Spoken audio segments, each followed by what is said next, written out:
ज्याप्रमाणे एखादा नांदायला गेलेली नववधू ज्या दिवशी माहेराला येते आणि माहेराला आल्यावरती अनेक मैत्रिणी त्या नववधूला विचारतात, कसं आहे तुझं माहेर?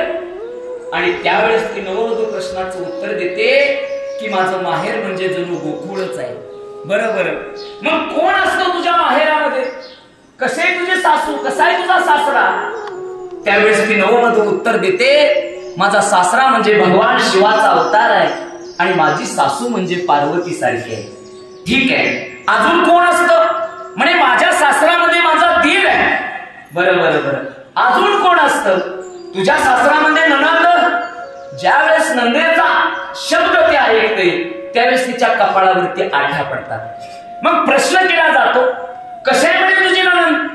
आणि त्यावेळेस ती सांगते की माझी नणंद म्हणजे जणू लवंगी मिरची. आता ऐका, लवंगी मिरची दिसायला छोटे आहे, नणंद दिसायला छोटी नाही.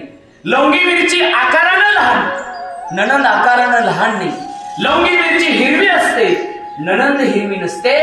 परंतु जशी लवंगी मिरची तिखट असते तसं नंदेचा स्वभाव तिखट आहे. त्याला गवळी वृत्तीचा अभेद म्हणतात. म्हणजे संताचा स्वभाव आणि देवाचा स्वभाव सारखा आहे.